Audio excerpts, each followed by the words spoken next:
दिल्ली में पिछले हफ्ते के मुकाबले हालात कुछ सुधरे हुए नजर आ रहे हैं। ऑक्सीजन की मांग कम हुई है, बेड्स के लिए मारामारी भी पहले से कम हुई है और पिछले दिनों में जो पॉजिटिविटी रेट 35 से गिरकर अब 15 के आसपास आ गया है, जो कि राहत की बात है। आपको दिखाते हैं दिल्ली के एलएनजेपी अस्पताल से जी मीडिया संवाददाता वरुण भसीन की ग्राउंड रिपोर्ट।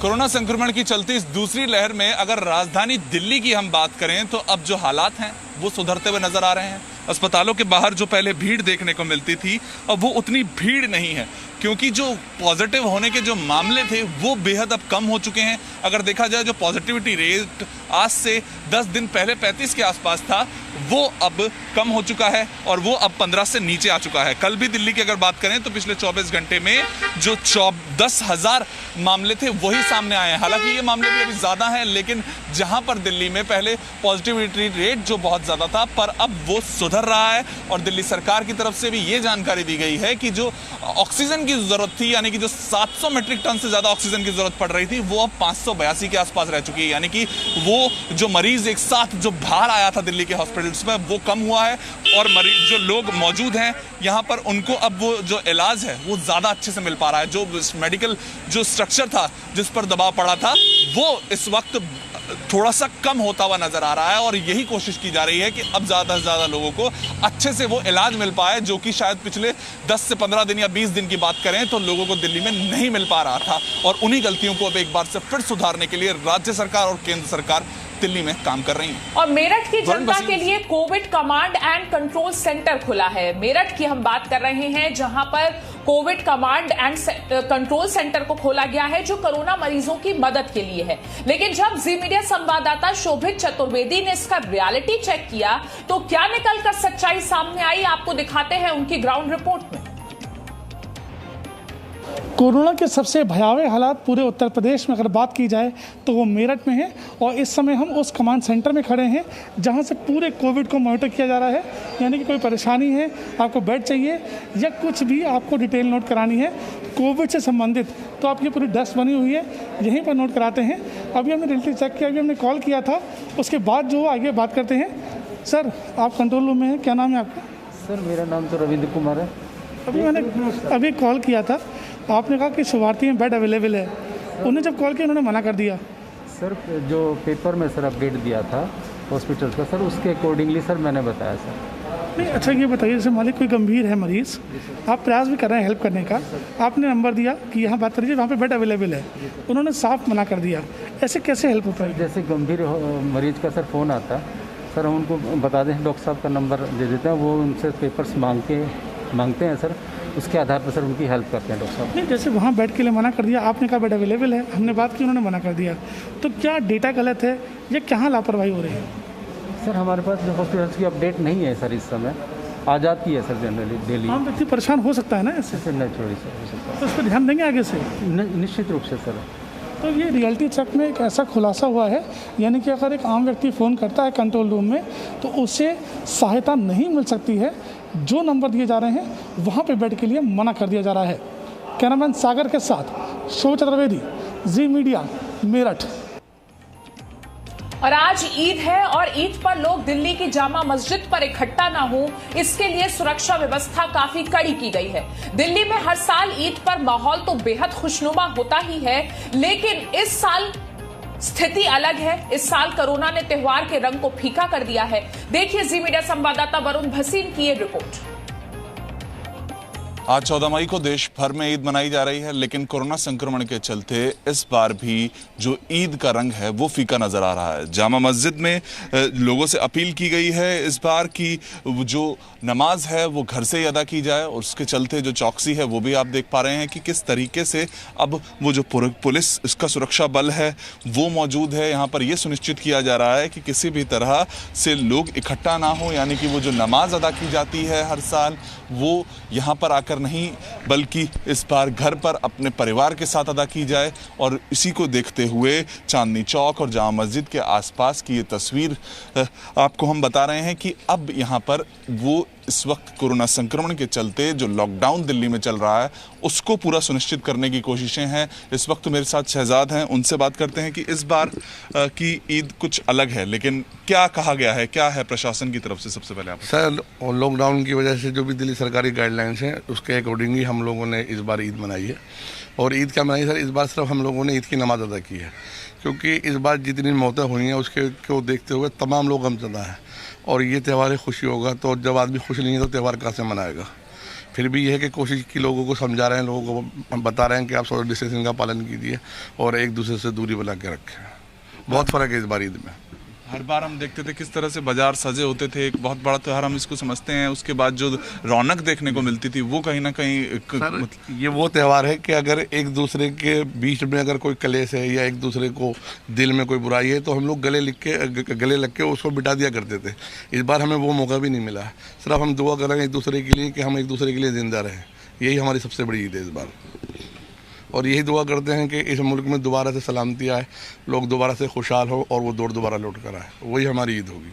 जी बिल्कुल, देखिए कि वो दौर वापस से लौट के आया, यानी कि जो संक्रमण के चलते इस वक्त जो हज़ारों परेशानियों से गुजर रहे हैं परिवार, उनको देखते हुए इस बार वो ईद का एक जो रौनक है वो देखने को नहीं मिल रही है। लेकिन सब यही दुआ कर रहे हैं कि जल्द से जल्द इस संक्रमण की जंग से भारत और दिल्ली के लोग यहाँ पर जो जामा मस्जिद के आसपास आज इस चीज़ को लेकर उदास हैं कि वो आज नमाज अदा जामा मस्जिद में आकर नहीं कर पाए, वो अगले साल एक बार फिर से यहाँ पर आकर नमाज अदा करें और ईद का जश्न बनाएं।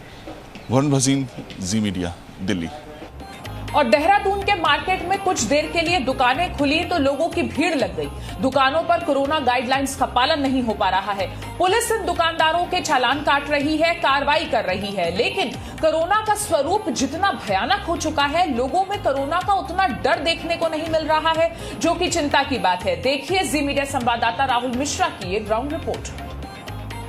10 मई के बाद आज जनरल स्टोर्स की दुकान खुली है और जनरल स्टोर्स की दुकान जब खुली है तो लोग खरीदारी करने के लिए काफ़ी संख्या में पहुंचे हुए हैं। भीड़ देखने को मिल रही है, बाज़ारों में काफ़ी ज़्यादा भीड़ देखने को मिल रही है, क्योंकि आज से फिर उसके बाद जो जनरल स्टोर्स की दुकान है, राशन की जो दुकान है, ये राशन की दुकानें अब फिर आगे 18 मई तक बंद रहेंगी। जो सस्ते गल्ले की दुकान है, पीडीएस सिस्टम की जो दुकान है, सरकारी सस्ते गल्ले की दुकान, वो केवल यहाँ पर खुली रहेंगी। लेकिन भीड़ काफ़ी ज़्यादा देखने को मिल रही है और उसी को लेकर के पुलिस भी यहाँ पर काफ़ी चाक चौबंद है। पुलिस जिनके द्वारा सोशल डिस्टेंसिंग ने मेंटेन किया जा रहा है दुकानों पे, उन पे चालानी कार्रवाई भी वहाँ पर किया जा रहा है पुलिस के द्वारा। उनके जो मेंटेन है, जो कोविड के गाइडलाइंस हैं, उन गाइडलाइंस को जो लोग फॉलो नहीं कर रहे हैं, उन गाइडलाइंस को फॉलो नहीं करने वालों के ऊपर यहाँ पर चालान की कार्रवाई भी की जा रही है।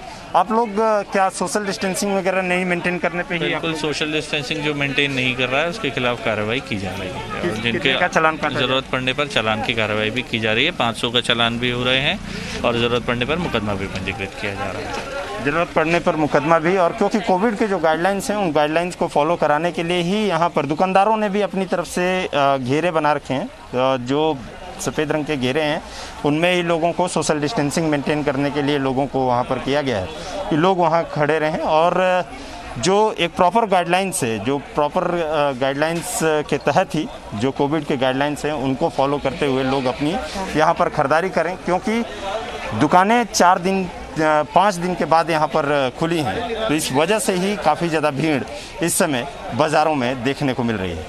कैमरामैन संदीप बुडेला के साथ राहुल मिश्रा, जी मीडिया, देहरादून। और देहरादून के किसी एक मार्केट का हाल खराब है ऐसा नहीं है। देहरादून के ही एक दूसरे मार्केट से भी हमने ग्राउंड रिपोर्ट तैयार करवाई है, देखिए। 10 तारीख के बाद आज दुकानें खुली हैं, जनरल स्टोर्स की दुकानें खुली हैं और इसको देख करके ही भीड़ काफ़ी ज़्यादा देखने को मिल रही है। लोग काफ़ी ज़्यादा बाज़ारों में पहुँचे हैं, सामान को खरीदने के लिए यहाँ पर पहुँचे हुए हैं। और जो क्योंकि 10 तारीख से ये दुकानें बंद थी, तो ज़रूरतमंद की चीज़ों को निकलने के लिए लोग खरीदारी करने के लिए निकले हैं। लेकिन जिस तरीके से संक्रमण का दर बढ़ रहा है, जिस तरीके से लगातार केसेस बढ़ रहे हैं, उसमें देखा जाए तो ये भीड़ कहीं सीधे तौर पे एक पूरी तरीके से यहाँ जो भीड़ देखने को मिल रही है ये कहीं प्रॉब्लम क्रिएट कर सकती है। और ये यहाँ पर काफ़ी ज़्यादा भीड़ बाज़ारों में आज देखने को मिली है, चाहे वो दुकानदार हों, चाहे जो, क्योंकि शॉपकीपर्स जो खरीदार करने वाले ये सब आए हैं अपनी खरीदारी करने के लिए। शॉपकीपर्स की तरफ से, यदि दुकानदारों की तरफ से देखा जाए तो रस्सियां वगैरह तो ज़रूर लगाई गई है, लेकिन भीड़ इतनी ज़्यादा है कि जो सोशल डिस्टेंसिंग के नॉर्म्स हैं या जो कोविड के नॉर्म्स हैं उनको कहीं सीधे तौर पे फॉलो नहीं हो पा रहा है। लोग यहाँ पर खरीदारी करने के लिए आए, क्योंकि फिर इसके बाद 5 दिन बाद ये दुकानें अब खुलेंगी। मैम, आप खरीदारी करने के लिए आई हैं? आप घर का सामान को, दुकान का लेना है, दुकान के सामान की खरीदारी करने के लिए आई हैं? देखिए, कितना सामान तो स्टोर नहीं कर सकते हैं, जैसे जैसे सामान आ रहा है वैसे वैसे मतलब हम ले जाते हैं और दोबारा फिर आकर के जब बाजार खुलता है तब फिर ले जाते हैं। अब यह है कि जैसे एक ही बारी में थोड़ा थोड़ा सारा सामान ले लिया, फिर बार बार यहाँ भी कौन आएगा, ज़्यादा भी मतलब दुकानें भी तो बंद रहेंगी। हाँ, दुकानें भी बंद रहेंगी और मतलब बार बार फिर आने में भी दिक्कत है, इसी वजह से भीड़ भी हो रही है। कई दिनों बाद ये दुकानें खुली हैं और इन दुकानों को, क्योंकि शॉपकीपर्स भी यदि आए हैं, क्योंकि ये थोक मार्केट है, थोक मार्केट में शॉपकीपर्स भी यहाँ पर आए हुए हैं अपना खरीदारी करने के लिए, कि अपने जो सामान हैं, जो हाउस होल्ड्स हैं, जो बेचने वाले सामान हैं, उन सभी को खरीद करके, क्योंकि फिर अब 18 मई तक ही दुकानें ये बंद रहेंगी। आज के बाद ये 18 मई तक दुकानें बंद रहेंगी। कैमरामैन संदीप बटोला के साथ राहुल मिश्रा, जी मीडिया, देहरादून। और देहरादून के बाद अब कोलकाता की बात करते हैं। कोलकाता में भी ऑक्सीजन लंगर लगाया जा रहा है। कोलकाता के मरीजों के ऑक्सीजन संकट को दूर करने के लिए बेहाला गुरुद्वारे ने IHA फाउंडेशन के साथ मिलकर ऑक्सीजन लंगर शुरू किया है, जिसमें मरीजों को मुफ्त में ऑक्सीजन दी जा रही है। रिपोर्ट देखिए। कोरोना वायरस के दूसरे लहर के बीच जहां कईयों की जान जा चुकी है ऑक्सीजन नहीं मिलने की वजह से, वहीं कोलकाता में IHA फाउंडेशन और बेहाला गुरुद्वारा की ओर से एक नया इनिशिएटिव लिया गया है। ये इनिशिएटिव है फ्री ऑक्सीजन लंगर का। हम आपको दिखा रहे हैं, ये जो आप जगह देख रहे हैं ये बेहाला गुरुद्वारा के प्रेमाइसेस के अंदर है, जहां पर एक मेकशिफ्ट फैसिलिटी बनाई गई है। ये पर्दे के उस पार जो है एक ऑक्सीजन बैंक बनाया गया है और वहीं से जो है ऑक्सीजन के आउटलेट यहाँ पे दिए गए हैं। आप देखिए, यहाँ पे कोविड पेशेंट्स जो है वो ऑक्सीजन ले रहे हैं। फ्लो मीटर्स लगाए गए हैं। एक समय पर जो है 25 लोग आकर यहाँ से ऑक्सीजन ले सकते हैं। साथ ही यहाँ पर मेडिकल टीम भी है जो लगातार उनके सैचुरेशन लेवल्स को मॉनिटर भी कर रहे हैं और हाथ में आप देखिए ऑक्सीमीटर भी लगा हुआ है। साथ ही हम आपको तस्वीरों के माध्यम से दिखाते हैं, जहाँ एक तरफ यहाँ पे फ्लो मीटर्स लगे हुए हैं, फिक्स्ड लाइन लगी हुई है जो यहाँ पर बैठ कर ऑक्सीजन ले सकते हैं। साथ ही यहाँ पर कुछ ऑक्सीजन कॉन्सेंट्रेटर्स रखे गए हैं। इसे पोर्टेबल रखा गया है क्योंकि अगर कोई कोविड पेशेंट आता है जो अंदर तक नहीं पहुंच सकता है, चेयर में नहीं बैठ सकता है, अगर तबीयत बहुत ही ज्यादा सीरियस है तो वो अपने गाड़ी में ही रह सकते हैं। हम आपको दिखाते हैं, गुरुद्वारा के रोड पर अगर गाड़ी खड़ी होगी तो यहाँ से जो है ऑक्सीजन कॉन्सेंट्रेटर को ले जाया जाएगा, उनकी गाड़ी के पास भी फिक्स कर दिया जाएगा ताकि वो ऑक्सीजन ले पाए। और आपको बता दें, ये पूरी सेवा जो है वो बिल्कुल फ्री ऑफ कॉस्ट है और कोई भी जाति धर्म को न देखते हुए सभी को दिया जाएगा। इसके अलावा साथ ही इनकी तरफ से एक और इनिशिएटिव शुरू किया गया है, मोबाइल ऑक्सीजन सप्लाई, वो भी पूरी तरीके से फ्री ऑफ कॉस्ट होगा। और जिन इलाके में कोई ऐसे पेशेंट है जो इस गुरुद्वारा तक नहीं पहुंच सकता है तो उनको जो है पहुंचाया जाएगा गाड़ी में ऑक्सीजन। वो अपने घर पर बैठकर जो है ऑक्सीजन ले सकते हैं, बाद में उसे दूसरे पेशेंट के पास जो है डाइवर्ट कर दिया जाएगा। लेकिन इस बेहाला गुरुद्वारा के ऑक्सीजन लंगर की हम आपको तस्वीरें दिखाते हैं। यहाँ पर मेडिकल टीम है, साथ ही जो है यहाँ पर आप देखेंगे सारी दवाइयाँ रखी गई है, क्योंकि जब यहाँ पे कोविड पेशेंट ऑक्सीजन ले रहे होंगे उनके पैरामीटर्स को लगातार मॉनिटर किया जाएगा, जरूरत पड़ने पर दवाइयाँ दी जाएगी और अगर तबीयत ज्यादा खराब की अगर होती भी है तो इनकी तरफ से जो है बेड अरेंज करने की कोशिश की जाएगी राज्य सरकार की मदद से और हर मुमकिन कोशिश की जाएगी ताकि कोविड पेशेंट की मदद की जाए। कोलकाता से कैमरा पर्सन देवाशीष बॉटरबेल के साथ पूजा मेहता, जी मीडिया। और अब बात करते हैं झारखंड की। कोरोना संक्रमण पर ब्रेक लगाने के लिए झारखंड सरकार ने 18 साल से अधिक उम्र के लोगों के लिए वैक्सीनेशन शुरू कर दिया है। पहले दिन रांची जिले में 1000 लोगों को वैक्सीन दी जानी है। 18 वर्ष से 44 वर्ष तक के लिए वैक्सीनेशन की प्रक्रिया क्या है, रांची के एसडीएम ने हमसे इस बारे में बात की। आपको दिखाते हैं उनकी ये बातचीत। आज से 18 वर्ष से अधिक उम्र के लोगों के लिए वैक्सीनेशन की शुरुआत हो रही है। हमारे साथ एसडीएम रांची खुद मौजूद हैं। रांची में 10 जगहों पे वैक्सीनेशन होना है। सर, कुल मिलाकर आज अगर बात की जाए तो पहले दिन तो बड़ी संख्या में लोगों की चाहत होगी वैक्सीनेशन सेंटर पे पहुंचे। इसको लेके क्या कुछ कहेंगे और क्या तैयारी है? आज जैसे कि आप देख रहे हैं, रांची जिला प्रशासन द्वारा 10 जगह 18 से अधिक उम्र वाले लोगों के लिए टीकाकरण शुरू किया जा रहा है। आज सीएम सर आके खुद इनॉग्रेट करेंगे। एक मैसेज हम देना चाहेंगे पूरे रांची वासियों को कि थोड़ा धैर्य रखें।